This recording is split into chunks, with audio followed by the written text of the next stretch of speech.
Alors, le dépistage du cancer du sein s'est construit parce qu'on a découvert, bien avant, une vingtaine d'années avant de le mettre en place, que une tumeur de moins de 1 cm, c'est 90% de survie à 10 ans, et 80, à 5 ans, et 80% de survie à 10 ans. Et quand on découvre des tumeurs de petite taille, le traitement chirurgical est moins lourd, donc on va faire qu'une tumorectomie. On va éviter le curage ganglionnaire et les effets secondaires comme le gros bras. Et donc voilà, on a découvert que les traitements sont moins lourds et les taux de guérison et les taux de survie sont plus importants que quand les tumeurs sont assez importantes.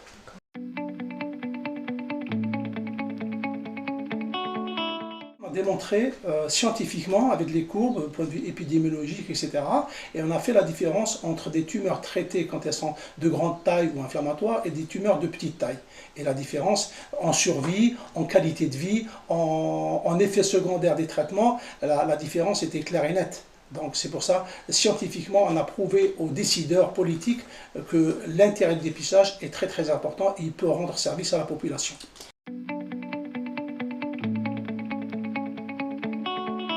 Alors, le dépistage du cancer du sein ne va pas diminuer le taux d'incidence. Par contre, toutes les femmes dépistées, en général, c'est des tumeurs de petite taille, donc ils vont recevoir un traitement allégé, une tumorectomie.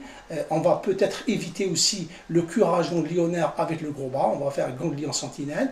Et si ce ganglion sentinelle est négatif, on peut éviter le curage ganglionnaire. Et puis après, les traitements, bien sûr, ils sont plus personnalisés, avec une chirurgie adaptée. Des fois, on peut même éviter les chimiothérapies avec des études du génome de la tumeur.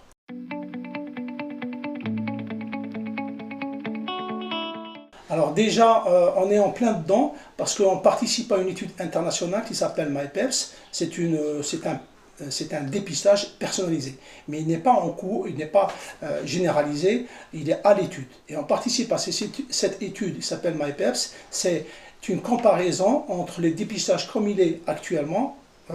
Il est actuellement à 50 ans, mais les femmes qui veulent rentrer dans ce dépistage, elles seront tirées au sort. Soit elles rentrent dans le bras standard, c'est-à-dire une mammographie tous les 2 ans, ou bien le bras personnalisé, c'est-à-dire on va poser des questions à la dame sur ses antécédents personnels, antécédents familiaux, sur l'indice de masse corporelle, sur la densité mammaire, et on va faire un prélèvement salivaire.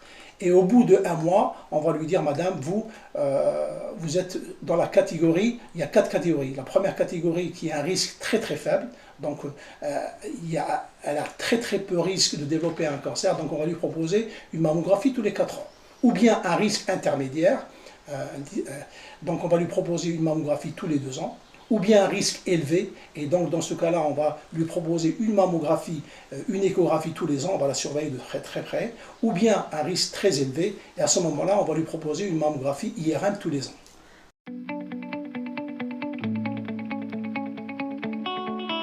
Maintenant, la médecine du futur, ça n'engage que moi, avec les 4 P. Premièrement, la prévention, c'est très très important. La prévention, 40% des cancers peuvent être évités seulement avec une bonne hygiène alimentaire, l'activité physique, arrêter le tabac et diminuer l'alcool. Le deuxième P, c'est la prévention secondaire, c'est-à-dire le dépistage. Le dépistage adapté, c'est-à-dire du cancer du sein, du cancer du côlon, du cancer du col de l'utérus, du mélanome malin. Voilà, ces dépistages, ils sont dépistables. Le troisième P, c'est la médecine personnalisée en fonction des risques. On va lui proposer une surveillance en fonction des risques. Et puis après, il y a ce qu'on appelle le 4e P, c'est la médecine prédictive. Donc, en fonction du génome de la personne, on va faire une carte génétique et en fonction des gènes ou l'altération d'un certain nombre de gènes, on va orienter des surveillances plus ciblées et plus particulières pour surveiller les prédispositions génétiques dans la médecine prédictive.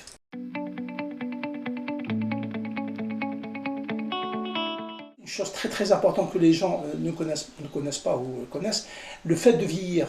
À partir de 50 ans, on est à risque, le fait de vieillir, et ça on ne peut rien faire. Mais par contre, on peut, à travers notre comportement, on peut ralentir le vieillissement.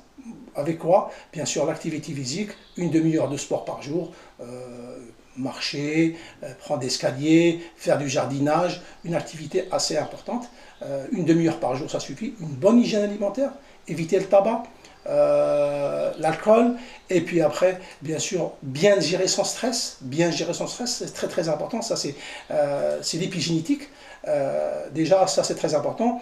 Et puis après, se faire surveiller quand il y a le moment de dépistage. Il faut se faire dépister pour le cancer du sein chez les femmes, pour le cancer colorectal pour les femmes et les hommes entre 50 et 74 ans, et pour le col de l'utérus à partir, et la vaccination aussi, bien sûr, la vaccination contre le cancer du col de l'utérus. Et puis après, il y a à partir de 25 ans jusqu'à 65 ans, le dépistage du cancer du col de l'utérus. Bien sûr, surveiller pour les gens qui ont les peaux blanches pour la peau.